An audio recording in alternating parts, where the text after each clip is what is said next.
Yeah, try.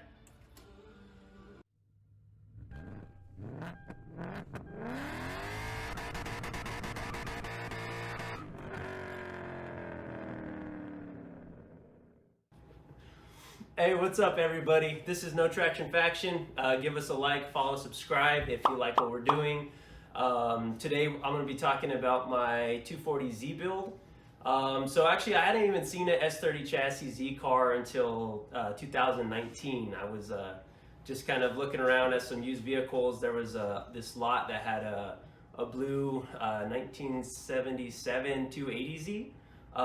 They're asking like $8,900 or something, but it was pretty rusty, looked all original, but I didn't even really recognize it. I hadn't really seen any of those in person, and instantly started looking them up and knew I wanted one. So I started looking around locally, seeing what was available, and it wasn't until 2021 in September, and I was at that point had followed a lot of car pages on Instagram with specifically for 240Z, 260, 280Zs. But anyways, I knew I wanted it to be an S30 chassis, those first 3 generations of the Z car. But there was this one Z group I was a part of on Facebook at the time, that people just posted the cars that they're trying to sell. And there was this one listing that popped up locally. Messaged them, it looked like a pretty clean car. It was a 1972 240Z, said it had 98,000 miles on it, spent its life in, northern New Mexico and partially for a few years in California. Minimal rust. They said it needed just a little bit of work to get it running, but the original motor out of the 240, L24, this one specifically had the P30 head, an E88 intake with the SU carbs. But in the vehicle itself, as is, it was out of a 77 donor, which was the L28 with what they claimed to be a 5-speed. Do it!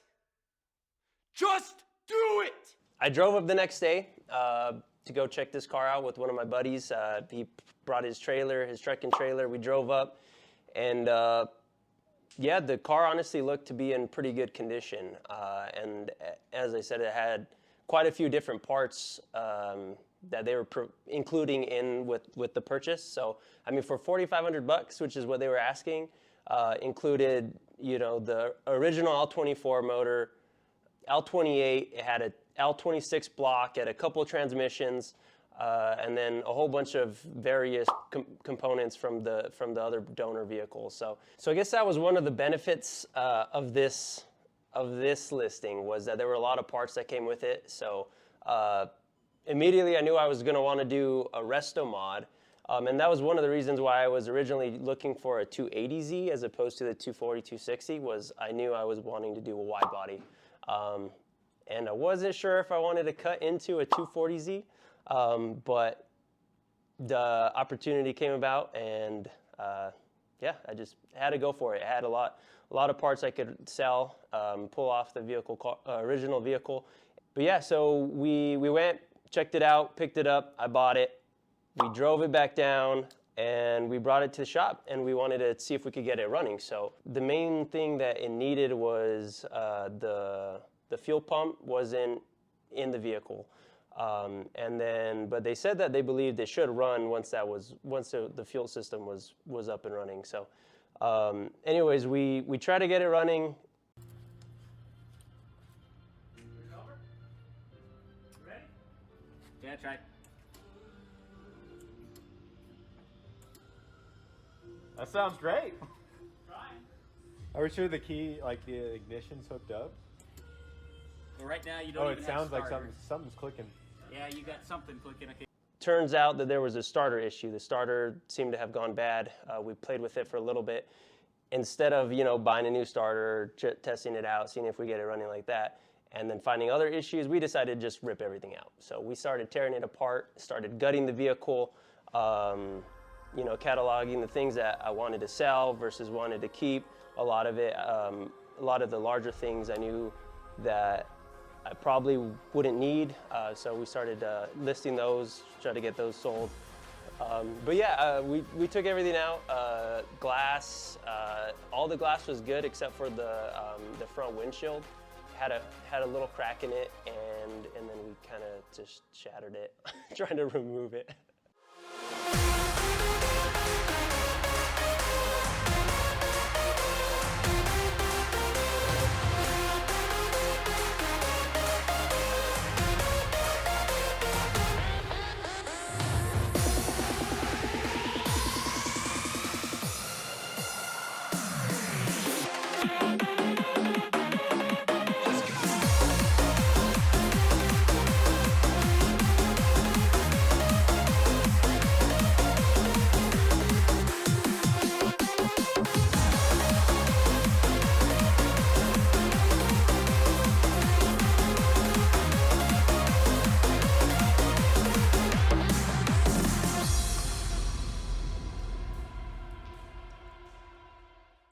Took the seats out, and those were in pretty good condition. Well, at least one of them was in pretty good condition. And originally, I was thinking that I wanted to use the original seats, just because they were pretty cool, and I liked the way they look. But I think I'm gonna go with some Recaros, probably the pole positions. Haven't purchased them yet, but that's kind of what I'm leaning towards. No, so my favorite part of the teardown actually was we were cleaning out the air ducts in the vehicle, and found a pretty large mouse nest and a whole bunch of goldfish, which was interesting, and pretzels and stuff like that. But the mouse family was actually in there, but they were dead. they were skull and bones. So I thought that was actually pretty cool. I'd never seen a mouse skull. Pretty interesting. So my plan is to take those mouse skulls, whatever, and embed them in resin and make little mice cubes to hang from my rear view mirror, like Jurassic Park. It'll be real cool. So look out for that, because that's happening. We have the car stripped down. We went through that process, sent it out to have it sandblasted. That was interesting. So we sent it out. I think it took, I don't know, maybe about a week for them to get it back to us.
When we picked it up, the sandblasting revealed quite a bit more rust damage than I had thought. Still not a lot compared to a lot of these vehicles, but there was a lot more little spots that had previously been addressed during one of the previous owners did this repair on it. I think I still had the when I purchased it, they gave the invoice for that. I think it was like $5,000 of rust repair. A lot of them not really up to this super high quality, so we want to readdress those. But there's a lot of Bondo.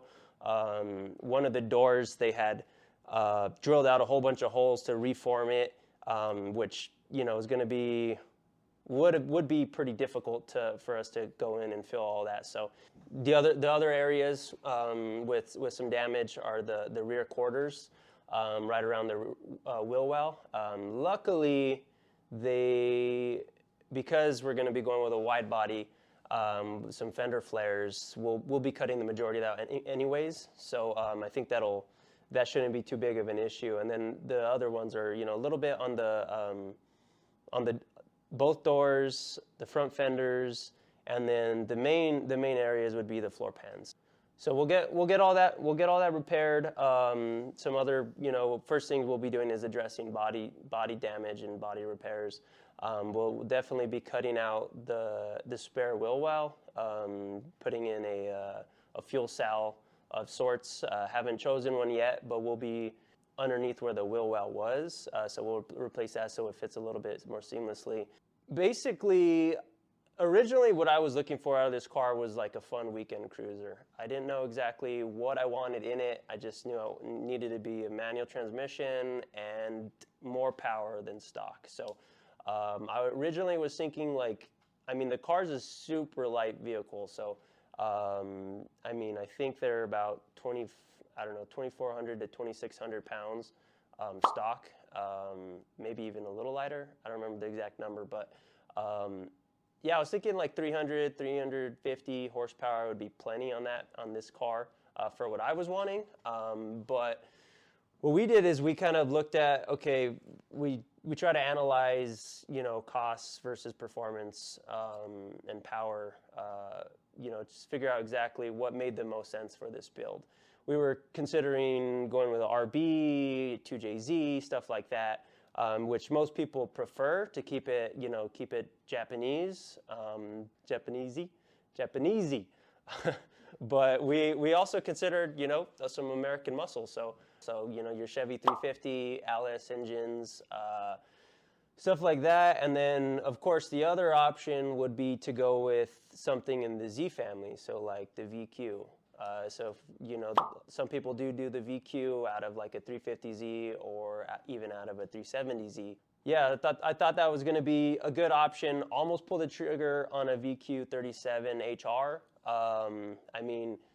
It was pretty much in that power range that I was looking. So a little bit over 300 horse, some performance upgrades that we could have done. And then one benefit of the VQ is the size. So it's because of the size of the VQ in the engine bay, which in this chassis is pretty large, it sits behind the front wheels, which technically makes it a mid-engine vehicle. So handling characteristics would probably be pretty good.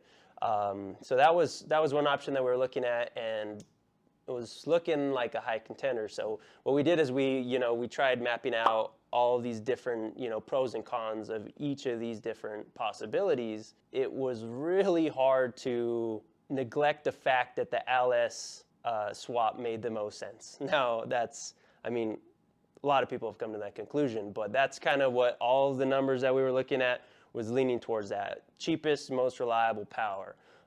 So that was kind of the route we were leaning towards LS3. And while we were doing this performance analysis or comparison, one of our other buddies sent us this posting for a Gen 5 LT1 out of a salvaged 2015 Camaro SS. Now that's the same engine out of the C7 Stingrays, the Corvettes, with the transmission's a TR6060, so a 6-speed manual transmission, already mated to this V8. So it was local. The guy was asking $8,500 and had everything we needed. So it was going to be the cheapest option. It was already local, didn't have to deal with shipping, and so we drove over there and pulled the trigger. We picked it up, looked great. He showed us he had bought the Camaro from auction, and he was going to use that motor and transmission in his resto mod, but he decided to go a different route.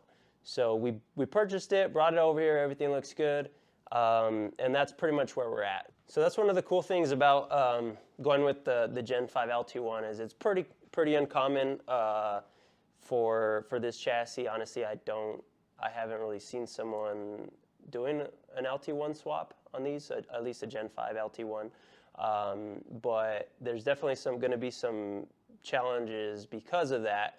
Luckily, a lot of things will be LS derived, and just making sure the fuel system's all running correctly with that.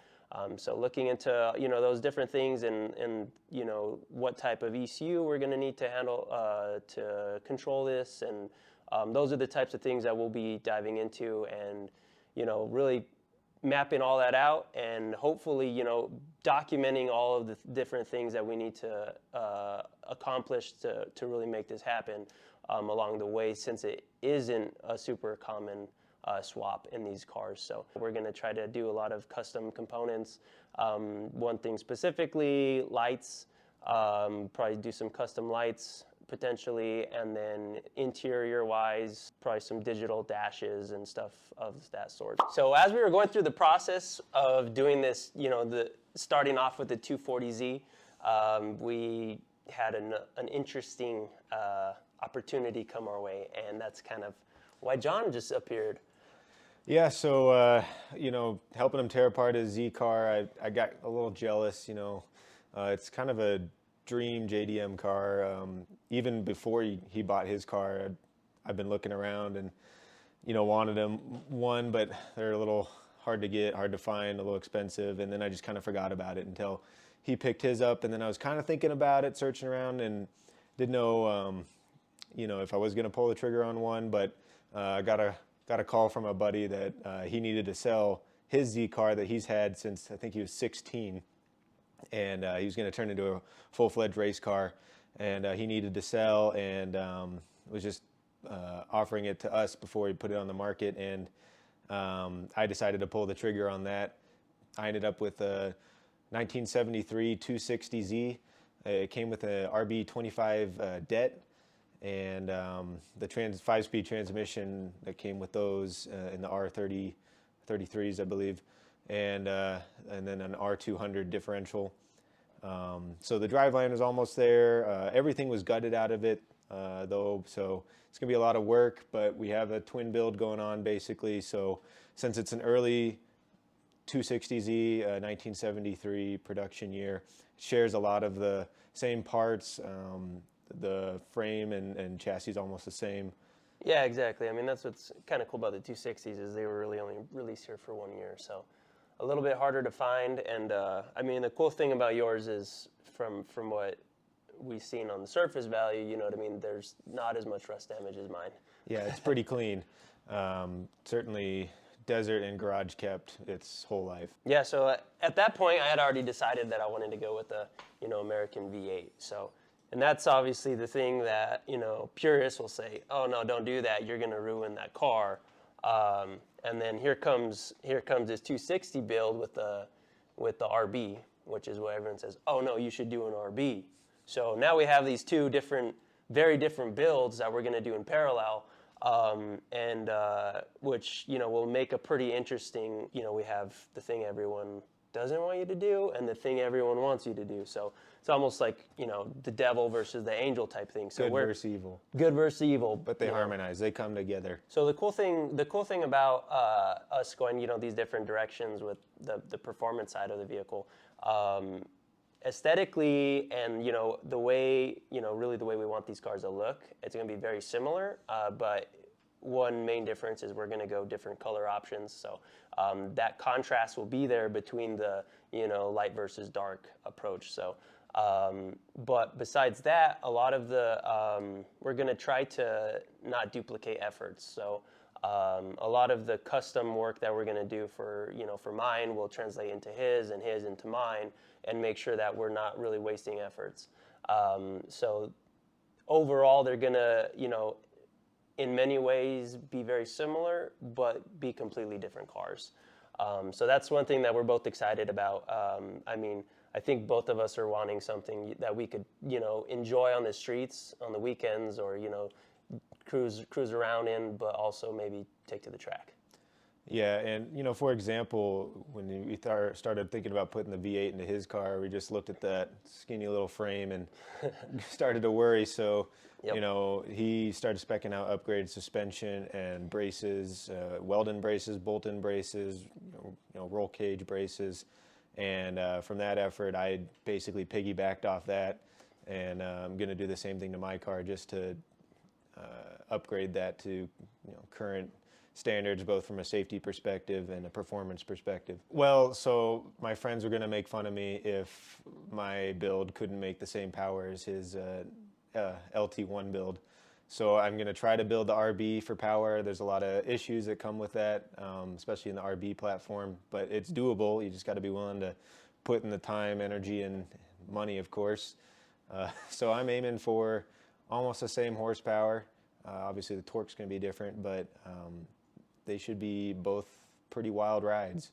Yeah, definitely in different phases of the build, but you know, we're trying to make sure we're sharing tools and parts. We wanted to be able to make sure we're able to reach all those different types of issues easily. So we started, you know, looking into different rotisserie options, and obviously a lot of people do these wooden rotisserie jigs.